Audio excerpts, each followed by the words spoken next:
Hi, everybody. I'm Ralph Ben Murgy. This is Not That Kind of Rabbi, my podcast. As always, I'm not a rabbi, but if I was, I wouldn't be that kind of rabbi. I'm an ordained spiritual director, and I work with people in groups, workshops, and one-on-one and spiritual counseling. And I enjoy doing that very much as one of the things I do in my life. It's evolved over the years. Today, just before I recorded this podcast, I submitted to my publisher the second draft of a book I've been writing. And that feels weird because now she's going to write me back and go, you have to work on this part, this part, this part, this part, this part, and this part. But that's okay. It's been quite an experience. The book's tentative title is I Thought He Was Dead. Which is something that broadcasters get a lot if they're not on the air on a regular basis anymore. If someone says, oh, I just bumped into Ralph Ben Murgy, and they go, oh, I thought he was dead.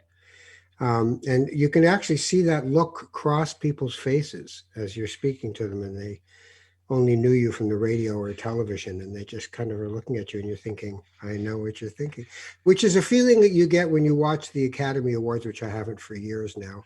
But when you watch the Academy Award, they would always have this segment where they have the people who passed away this year. And half of them, you were like, I did not know they were dead.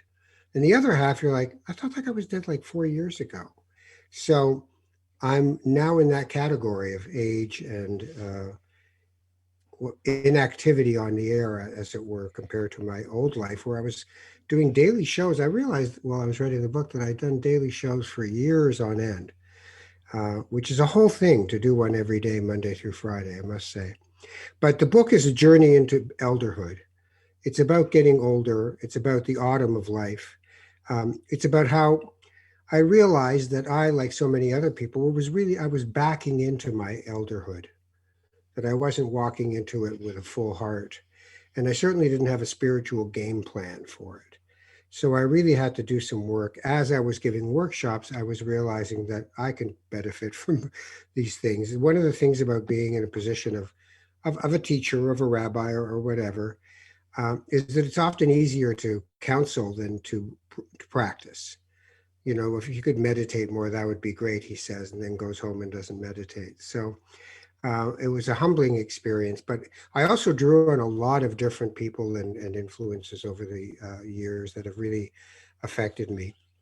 I would say that the kind of Judaism that I come from was very traditional, from a North African Moroccan family. We just did what you're supposed to do.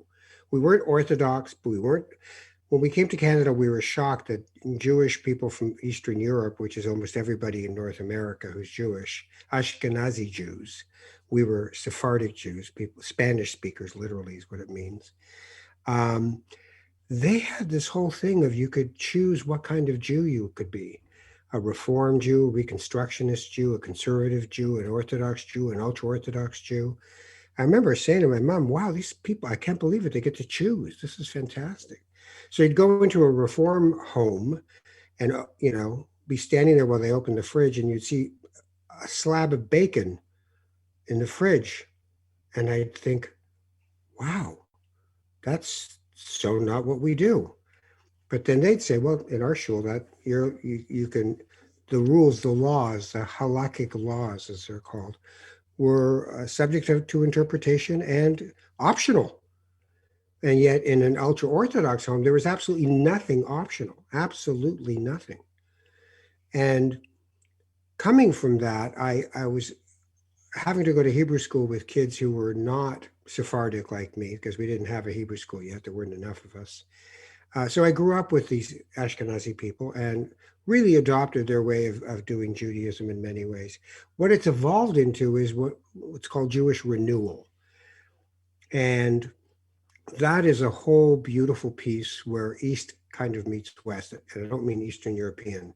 I mean, things like Buddhism really start to seep into the fabric at the same time that things then in Judaism called the Hasidic path is more like Sufis, more mystic.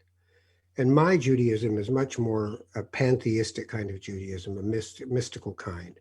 So analogous to that would be in Christianity, the teachings of Meister Eckhart, which if you read them, well, for me, they just blow my mind.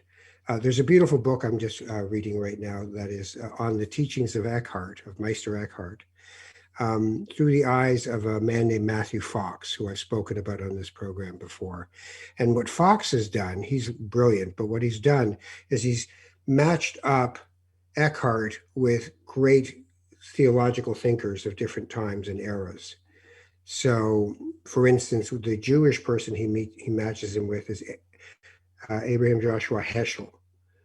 And Heschel is one of the great Jewish thinkers of the 20th century. So he says, here's where these two meet. And he does that with Thomas Berry, the environmental Christian. These were these two people meet. So I love exploring that. And in the book, I certainly draw on the wisdom of a lot of people. But the central issue that I'm trying to address in the book is that there's a simple commandment to respect our elders, and we're not.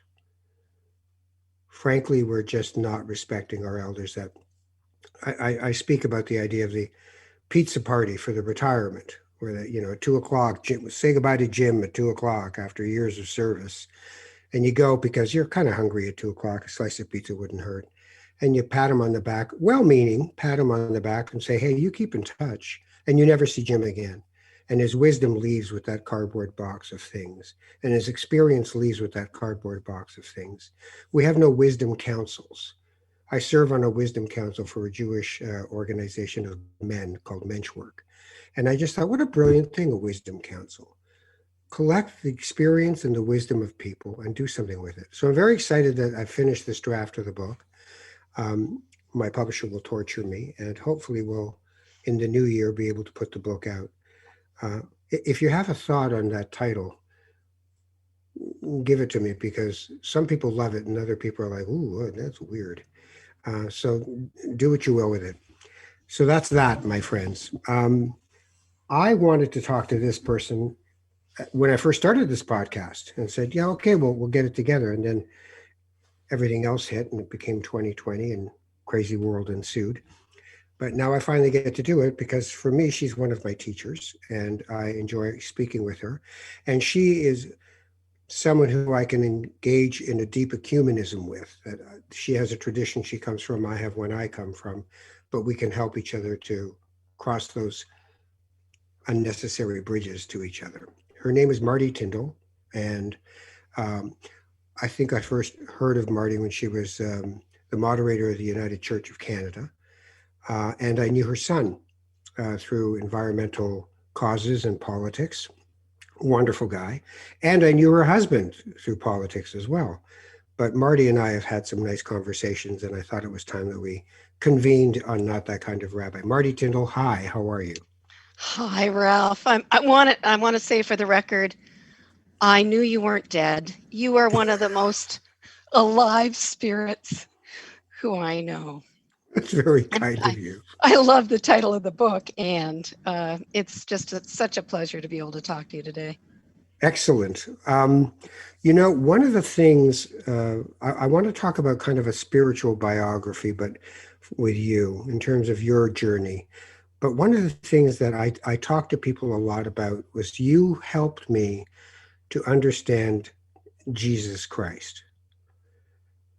I asked you once, I remember we were sitting on the balcony at your condominium at the time, and I asked you, I said, look, I have to be honest, I have a prejudice against the idea of Jesus. That a lot of Jewish people have kind of sneering comments that they make about, come on, he's one of ours, he's a rabbi, but the Son of God, let's don't get crazy. And I carry that around with me, but I wanted to, while I was doing my spiritual direction training, one of the courses that was invented by one of the founders of Renewal, Reb Zalman Schachter Shalomi, he put it as, go and find out how people get it on with God. So I came to you and I said, so help me with this. And you said, well, okay, Ralph, first of all, on his driver's license, it doesn't say Jesus Christ. Christ is not his last name. Jesus is the human manifestation of the divine that we can talk to and have a relationship with. And Christ is a cosmic consciousness. And am I getting that right? I love your help with my own memory of the things that I may or may not have said. But I love that. Yes, I think that is a true reflection of what I was saying that day. And it's a beautiful question. As I heard you describe earlier, your own roots. You and I each came from very clearly defined, boundaried faith traditions. And it seems to me that in each of our streams, we are learning to see the connections in this beautiful relational interdependent world. And so, yes, for me, Christ is is a universal, but not in an overcoming kind of to convert you way description of the power of love in the world, the love that holds together people, that that that holds such promise for how we can be with one another. So help me with this part. God is love, because I still find that I hear that and I think, well, I mean, if God is everything, God is hate too. So why are we so sure that the human emotion of love is what God is? Such a good question. Um, I was thinking as you asked it about my own teaching, as a child through young adulthood, further into adulthood, this message that God is love. There was very little both and in my upbringing, in my tradition. It was all either or. So yes, there was this world, there was heaven, there was hell. You better stay on the straight and narrow kind of. So there was no holding together. I think the question you raise, um, I haven't actually been thinking about lately, but it's about the both and of life, right? We're presented with really, really tough things and not all sweet things. And so it's finding the way of reconciliation, it's finding the way of connection, it's finding the way of understanding our deep true relationship with one another in this creation. When I was moderator, I invited the church. Well, first of all, I love how the United Church describes the role of moderator and has since its beginning in 1925.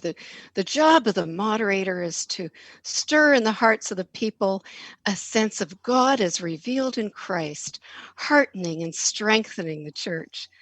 And so I said, sure. And then had, I can and do that. I can do that. well, and then received years of people stirring my heart and strengthening and encouraging me.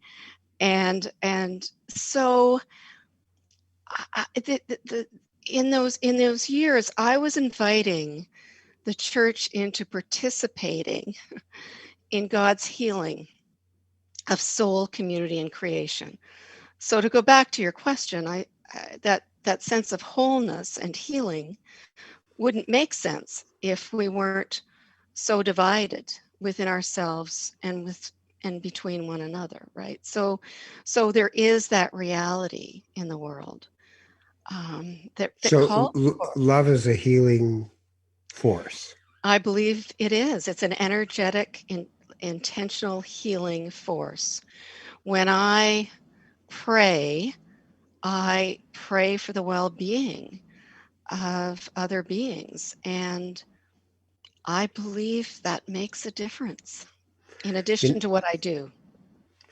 I find there's a lot of people, some of them who come for counseling who, well, there's two things for them. Religion isn't speaking to them, and prayer particularly isn't speaking to them. That they know how to do it in their tradition, but it's it's been hollowed out somehow. Yeah. Well, I really don't know that I was going to say that I was really taught how to pray when I was a child in my tradition. I was taught how to recite words, but it was in my adult years that, with the help of Christian spiritual directors who do, I'm sure, the kind of Mm. work you do, Yeah, yeah. th- they and how they would describe their work was holy listening Right. to help me notice the movement of God, the movement of love, of grace in my own life, of connection, of reconciliation, and so on. So my spiritual directors, one was rooted in the Benedictine tradition, one was rooted in the Ignatian tradition. So here's this good Protestant girl, right, who's really literally the product of the United Church of Canada coming together. One set of grandparents were Presbyterian, one were Methodist, very activist, very materially engaged in the world with good works. And these spiritual directors helped me to understand there was a whole other dimension to connecting with this idea of prayer, that to pray with scripture, to dedicate time to sit with an intention to connect lovingly with God, however we name God, with our own lives, with the people who we are aware of in their suffering, who we love, who we may not know. And so they helped me fill that hollowed out sense of prayer and Mm. realize that there was a lot more to it. And so I mean, forever indebted, because it gives I don't know how you pray. It feels to me like it gives a lift to life when I begin the day this way. Mm. I, I when I was doing the Ignatian exercises with one of those directors, one of the invitations was to paraphrase for our own voice and our own heart a prayer of Saint Ignatius. So I did that, and the result was that I start my day with the words, "May every thought that tugs for my attention be brought into your light. May I allow you to guide my speaking. May everything I do be connected to my being in you, so all that I am reflects your love." It just helps me move into an intention for the day.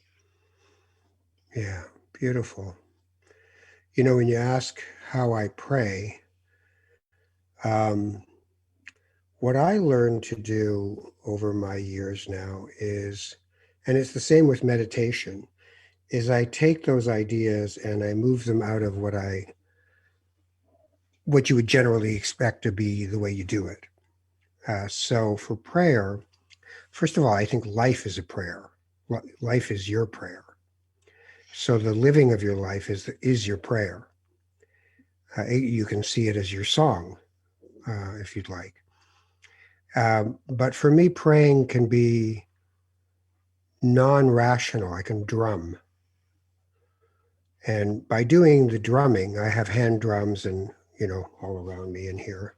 And by doing the drumming, I take myself away from my monkey mind and put myself in flow with what's going on. Because if you're drumming and you're trying to control the drumming, you're not going to be drumming very well. You'll be out of rhythm and out of sync pretty quickly with yourself and whatever it is that is arising by hitting that drum. But if you let go, then you're in communion with whatever is going on around here that is too much for me to understand. So I try to keep myself away from images of God because for me, as I've said on this show, God is not a noun. God is a verb. It's an action, a flow. So, and it's such a freighted word at this point in time. So many people have taken it and, you know, thrown it into a dumpster and told everybody go jump in and eat. That it's, I try not to get attached to those notions of things. I try to, the other thing is, and this has been refined by doing spiritual direction with people, is extemporaneous prayer, blessings for someone, and I do that on this program at the end of the program with whoever I'm speaking with. to offer a blessing is another way of doing it, and it's not, you know, to the, when I look at a Jewish prayer book, it's still in King James language in a Hebrew prayer book, and it's the Lord and the King of Kings, and there's all these things that I just like, I have no idea what we are talking about, and it means absolutely nothing to me. So that's why when I say I'm not that kind of rabbi, right? Because I just don't think Right. that's where it is. Does that make sense? Completely. It's completely. It's one of the ways I get around the labels for God by saying, may every thought that tugs my attention be brought into your light. When I am in the bush, that you is addressed to the wholeness of life, to loving intention in the universe differently than when it is when I sit listening to music, when I sit watching a candle flame. I agree with you. The labels for God distance us from God. So I, like you, long for that direct experience of that flow, as you said, that energetic love, uh, the force that's in the world that we know that we tap into in those moments. And I think it's so different from the prayers that my grandparents and my parents prayed. I appreciate what you're saying about aging. I'm so grateful for my parents and my grandparents that they had a language of faith that obviously fueled their intentions as well, that they introduced me to a life of faithful discipline, self-discipline. And I can say, yes, grandma, granddad, yes, mom and dad. And here I am now. And actually, as my mom aged, she was reading her best source about Jesus Christ, as we were talking earlier, was Deepak Chopra. So, Oh yeah. I come from spiritually attentive hearts when you hear that. Tell me a bit about this idea of discipline, faith and discipline. How does that work for you? I think it matters what I do with my life. I grew up um, with forebears who took care of the land, who respected that, who were deeply connected, I would say, to themselves because they were connected for caring for land. They chose what they cared about. I choose what to invest energy in. Um, Once had a minister who whose first degree was in science, was in physics, and he liked to say that nature abhors a vacuum. So it matters that we bring loving intention, that we bring acts of integrity, so that what you described as earlier as suffering, as all those of hate, of other things in the world, may get pushed more to the margins of our lives, and we're intentional and we're focused on what we pay attention to at the center of our lives. And it's an active journey, though. You also know that Parker Palmer has been a good friend and teacher to me. I so identify with Parker's journey because he too grew up in a very activist church. He was on the verge of, and he's a lay person, right? Mm. He didn't choose to become an ordered minister within his tradition. It was very clear. He's Quaker. He is Quaker now, but Yeah. he grew up in the Methodist church, in a very And activist church, which was very well aligned. That tradition was very aligned with him becoming a community organizer. He was near burnout as a community organizer when he became a friend of Henry Nouwen's, or Henry became a friend of his at Yale. And Henry introduced him to um, well, it was more Henry's work too that introduced him to the contemplative, to the power of the contemplative life, to bring next to his active life. And Parker knew he wasn't really called to be part of the Catholic community, but about that time he became the dean of Pendle Hill, which is a Quaker retreat center, and he learned from Quakers, who are some of What the do you think? best. Yeah, what do you think Quakers offer to the world? Well, when you speak of discipline, their discipline of sitting in silence in community to deeply listen to what is being uncovered in their hearts as they sit in silence together in community for one another and for the world. Deeply listening, that's discipline, to sit in silence and prayerfully listen for the divine spark within, they would say. Right. Well, I think actually Hasidic Jews use that term. Absolutely. Um, Absolutely. And the yeah. holy listening is, I try to simply say it as listening from your heart to the heart of another person, because people can relate to that idea of a heart. Mhm. Um, and yet, when you were saying that just now, I thought we live in a world now where listening is almost out of the question. Mhm. It's proclaiming, it's taking territory, it's overwhelming people with your opinions and thoughts, and the lack of discipline in our social media discourse, the information, the bits of unattached information floating around that have no context, aren't even knowledge, let alone wisdom. um, and I wonder, because part of that is fueled by people who, as they have throughout the millennia, are warriors for God. So, it's weaponizing God, and is a well-worn tradition. And I just think that, like, if you want a buzzkill at a party, just say God. And people will just be like, oh, yeah, crazy person, let's Mm. not do that. So it's become, the currency is devalued, shall we say. Mhm. Mm. Yes. Yes. So how do And we have a discourse then?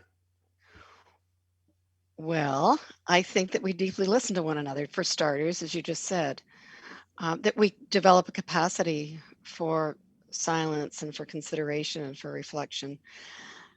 You know that the work I'm doing now is facilitating circles of trust, and I also mentor new facilitators in this work. And it's not unlike what you do in spiritual direction. It's holding a safe space, a container, a trustworthy place by which people can listen to their own hearts, reconnect with what is deep within.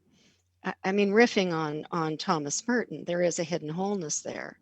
So to give one another that opportunity to listen carefully enough and respectfully enough to notice what that wholeness is, when, as you say, so much in our culture has us distracted from that, has us trying to fix, save, advise um, one another, shut down one another. As Parker likes to say, the soul's like a wild animal in the bush, and if you want to see it, you don't go crashing through the woods yelling and screaming for it to come out.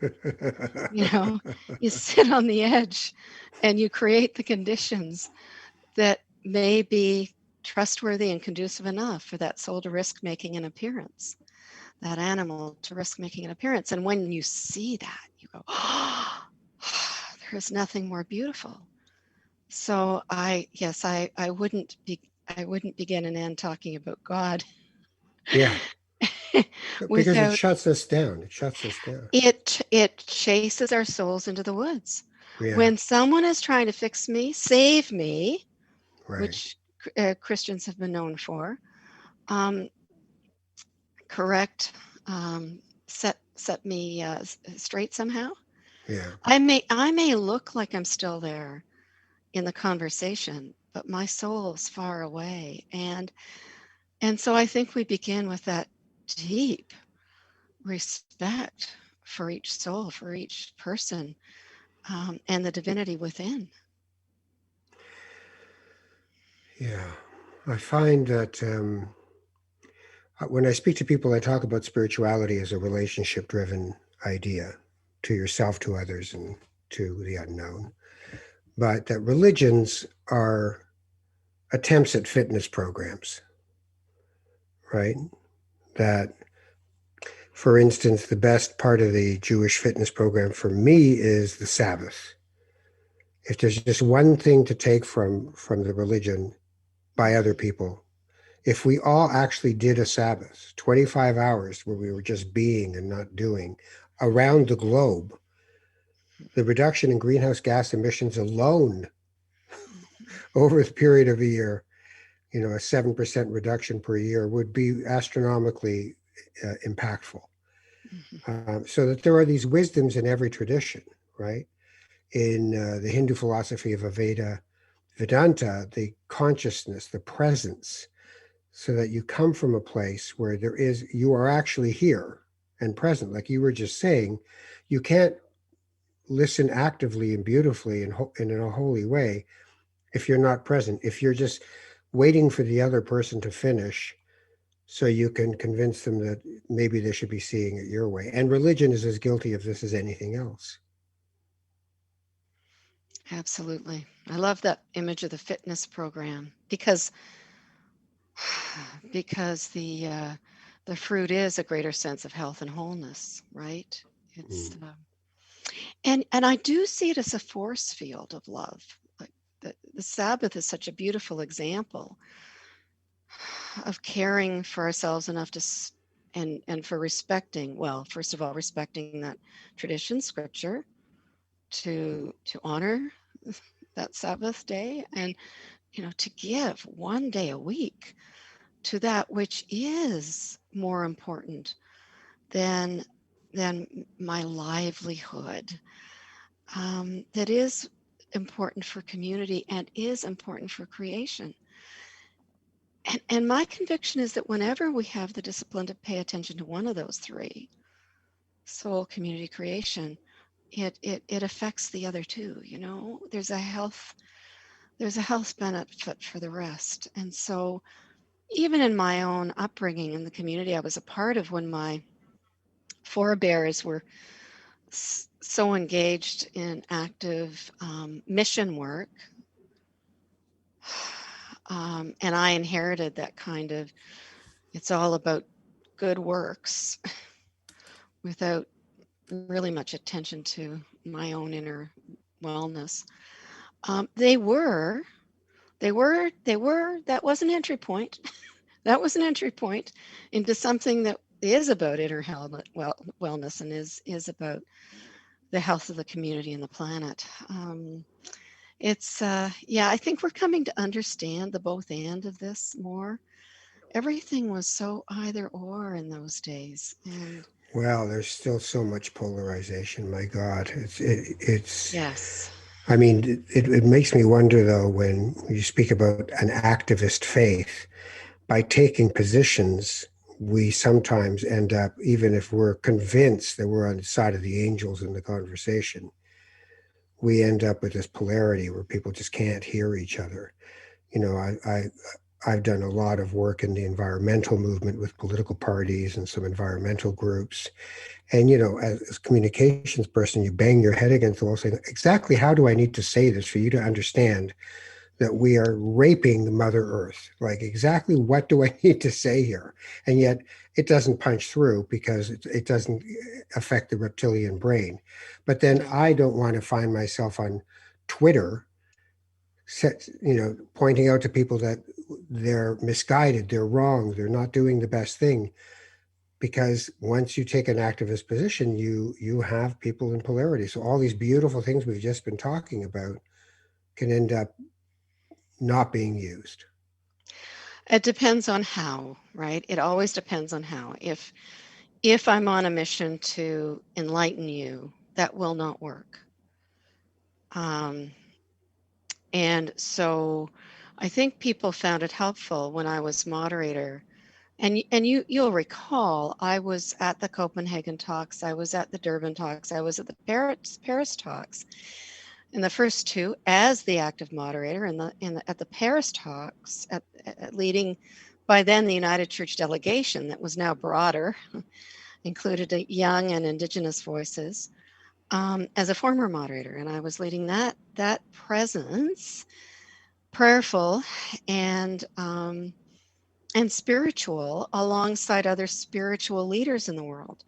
So right from the start at Copenhagen, when I was first elected moderator, I wasn't there wagging my finger. I was there to say, I'm here as a representative of a spiritual community, as the elected leader of the community that knows something about abundant life. How do you see abundant life? How will we access abundant life together for ourselves and for our children and their children and their children and their children as faithful people? We were, I think, taking a different approach than an activist approach. People sometimes are surprised when I say the reason I was in those places was because of prayer. It was a deep sense of call to be there and to be encouraging national leaders at the UN. And I can tell you, a lot of those people pulled me aside because they needed a break from the relentless kind of barrage. Sometimes we prayed together. Sometimes we just listened together. I offer open, honest questions. As if I'm not going to try to save someone, I can turn to wonder about how they are and how it is with them, and do what you do so well in interviewing and offering spiritual accompaniment, of offering open, honest questions. Not, have you read, but, well, who do you go to for sustenance in times like these? Who does Genuine it curiosity, right? for their sake, Yeah, not for my own? yeah. To open up their own curiosity for their own lives so that they might find their own particular call to identity and integrity through this. Each of those people at those climate talks, every one of those national delegation leaders, the national leaders that showed up, they have pain in their heart about what's happening. Um, no one can be blind to what's happening. Well, that's not true. I don't believe that. I believe that we're living, as we always have, in ways where there's a mechanism in a human being that can say, I know, for Donald Trump, I know that he's lying. Not me, the person who's a true Trump believer. I know he's lying. It's irrelevant. I don't care. What I care about is that he is the closest thing to me that I can see. And I'm so fearful of my own future, and my place in this world is diminishing. And I need the certainty of what he offers me, the certainty that his lie is so big that it might be true, that what he's doing is for me, and that others want to take that away from me. Heroin use for men 55 years of age and older, white men in Ohio, was one of the highest per capita in the United States. Why? Because they'd lost meaning. They were told that if they had a way of life, that they were going to have that way of life and prosper from it in their own middle class way, uh, till they died. And 2008 was proof to everyone in there that extractive capitalism had just done a faceplant on Wall Street, and everyone just said, nothing to see here, moving on. So these people weren't heard.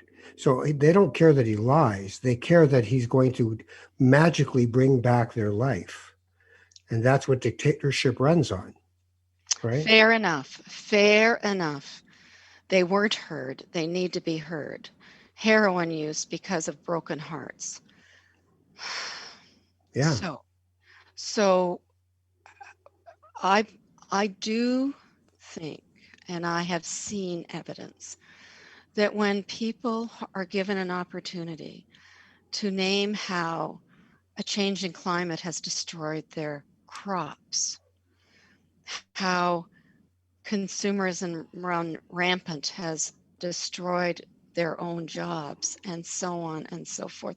There is pain that those folks have been carrying for a long time that, yes, has not been acknowledged and is connected to the larger global catastrophe and pain, right? Yes, And so, but I think there's a shadow that yes, religion often is portrayed in terms of uh-huh, light, the inner spark, yes, the light yes, of the world. yes, I mean, literally the light of the world, Jesus being the light yes, of the world.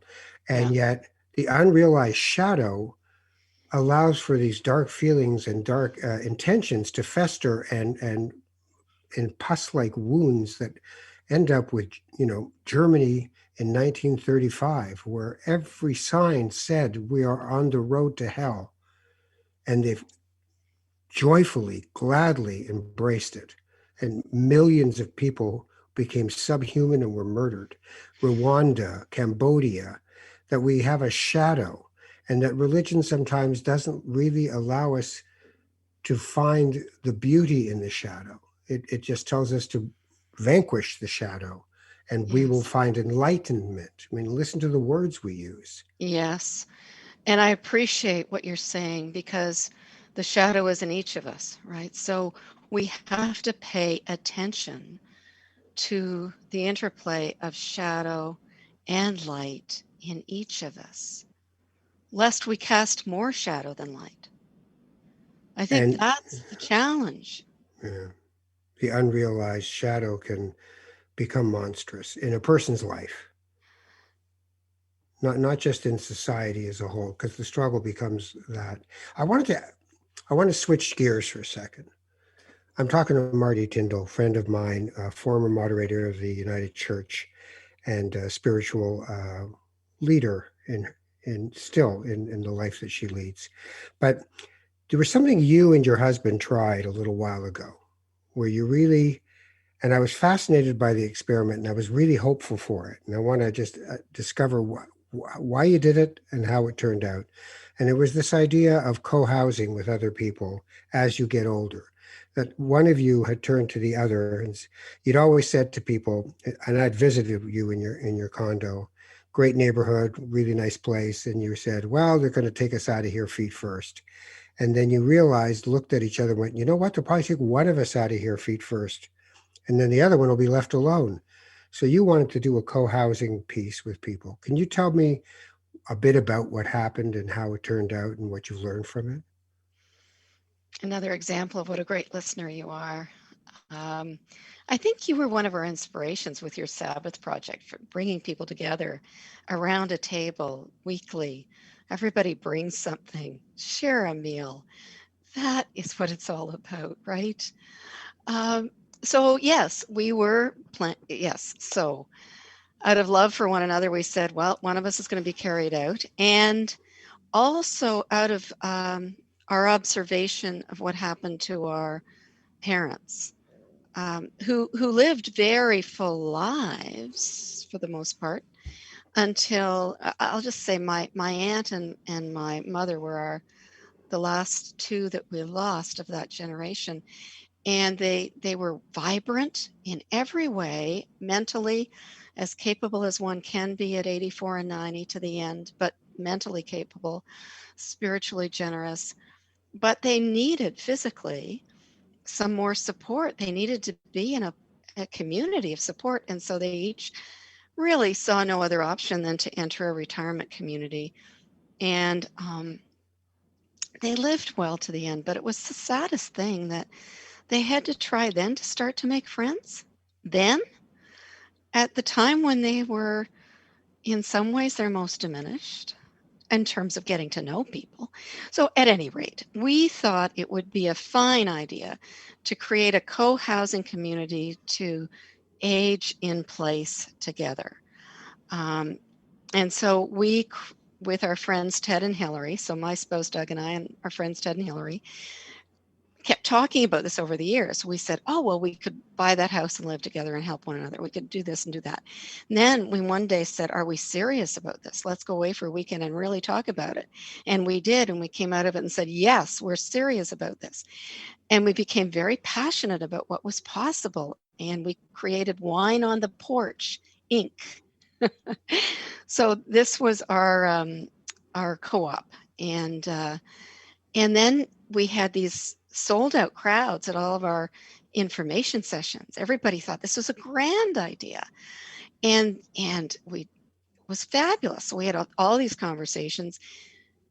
And then we ended up with 11 potential people for a house that we imagined would be 6 unit holders. Each unit holder could be a single or a couple. And we got serious. 11 of us had potluck dinners for every month for a very long time, and we really never got anywhere. Then we in the sense that we thought 4. Well, we had 4 who went away on retreat together, 4 couples, and we worked out a memorandum of understanding. I'm getting into the weeds, but we'd agreed to come back 2 weeks later and I'll sign it.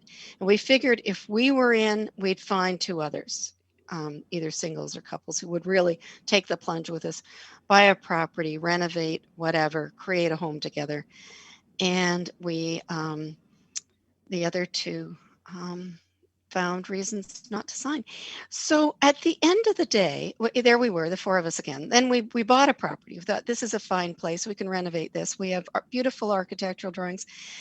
We started another round of conversations, had lots of people joining us for conversation. We thought we were almost there.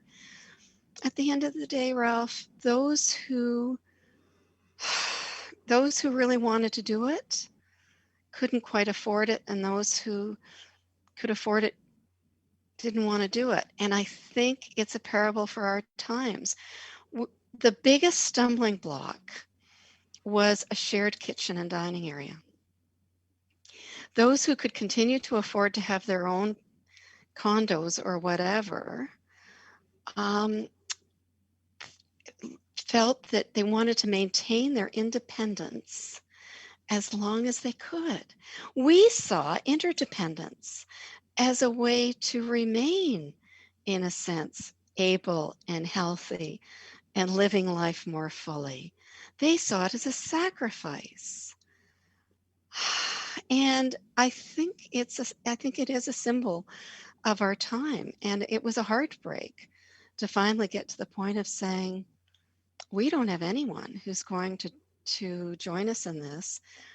And just a few months ago, Doug and I moved back into a condo, and Ted and Hillary moved back into a condo, and we will each do our best to create community where we are.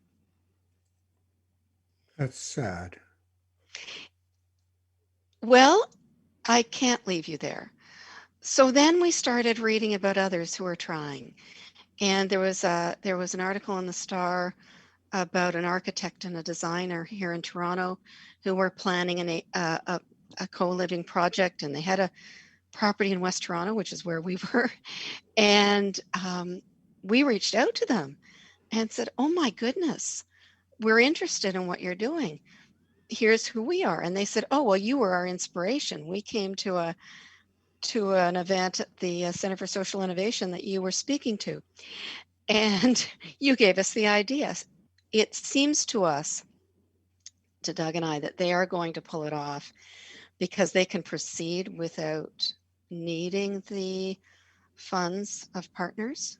Right. And then once they build it, I imagine others will come, and we may be among those others who come. So that was our stumbling block. We learned a lot. We have no regrets. We met marvelous people, and we think we paved the way for someone else to succeed in this. And frankly, here's another wild thing. We have millennial friends who keep saying they'd like us to join their house, their co-housing house. So our options, we will still consider for living in community with others. Wow. First of all, I do, in hearing you, feel like you have planted seeds and they will become flowers. And you may be in one of those. But I also feel like it is such a leap for us to give up our private good, that we've been so conditioned that that's the goal of the project, that we live, even raising families, in isolation from each other, and with the lack of, the emptying out of churches and synagogues and temples and mosques of, generations of people who have a different sense of what to worship. Um, we don't have a common good that's really vibrant. So, I mean, you look at a suburb, um, and it is the flower of the private good, the private car, the private house, the private mall. You don't go dance in the middle of a mall. The mall cops will throw you out the door. You're bad for business, buddy. And yet, that's where older people often go, just to take a walk and be around people.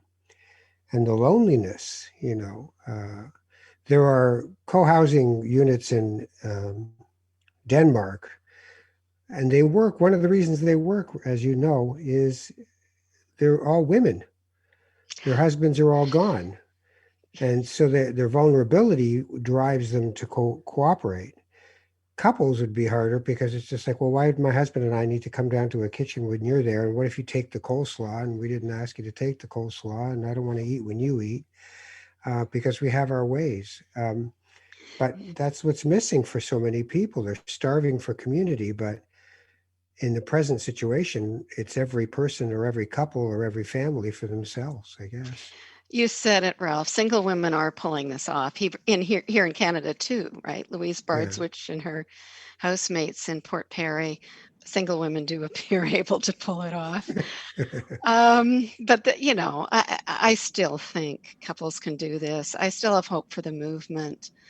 After many years of trying, we weren't successful, but we're still encouraging others. People are still in touch with us. And as I say, we may be able to pull this off. I still have a lot of hope for those hollowed out churches and synagogues and other and mosques and other, Why? because here's why.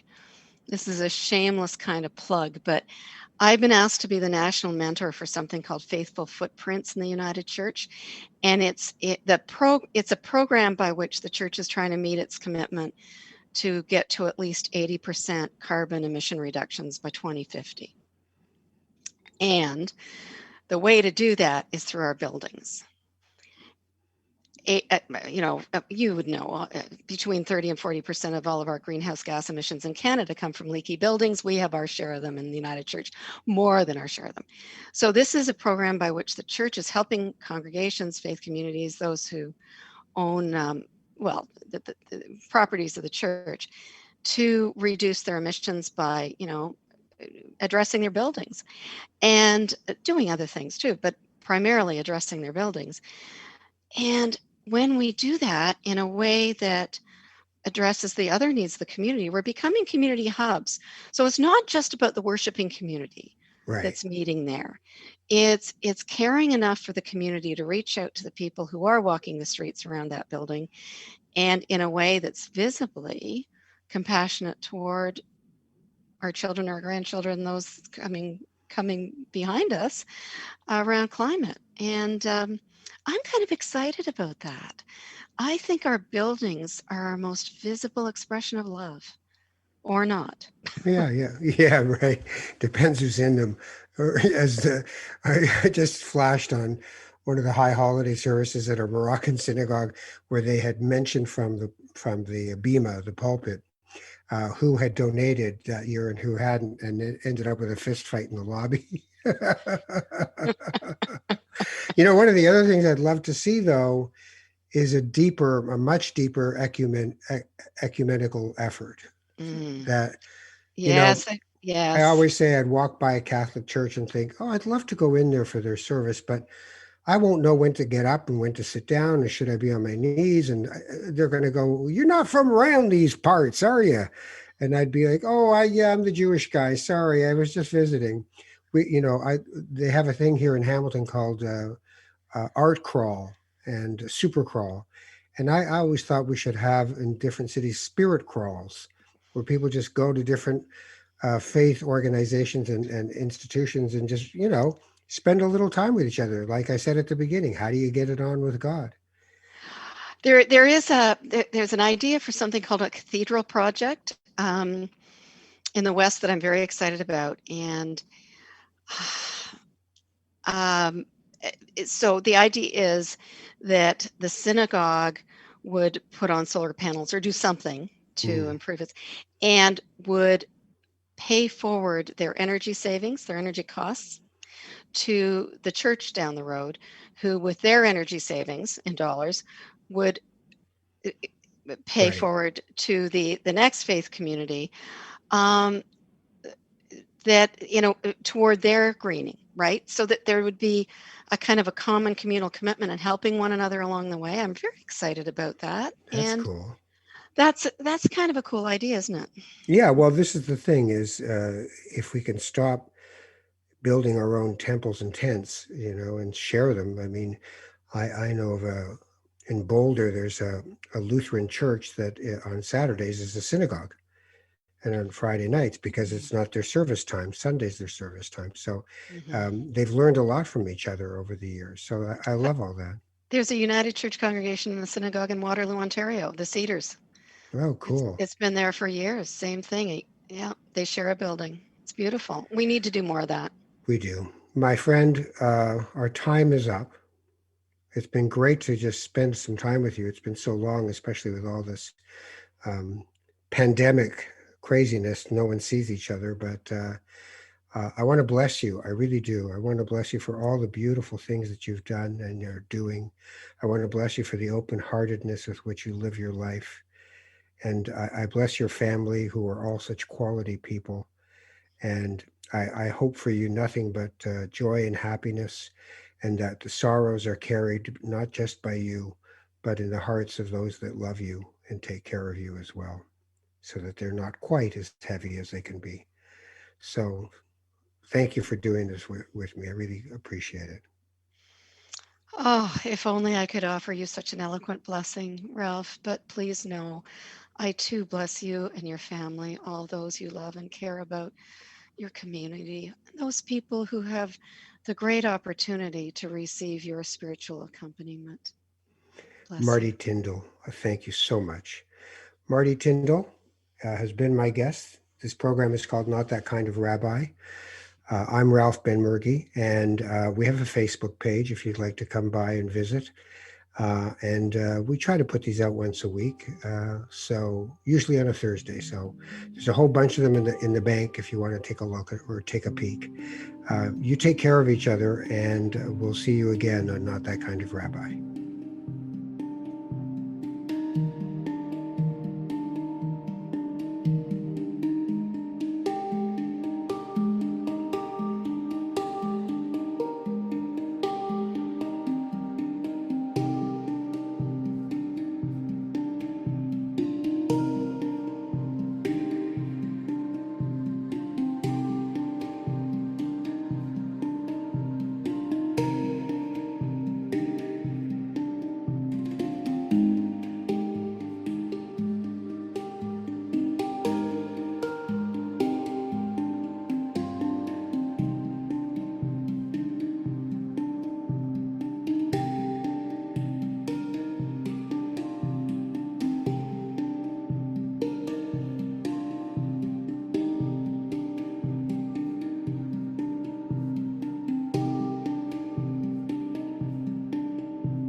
This podcast has been produced by TMDS and accelerated by Roam Phone.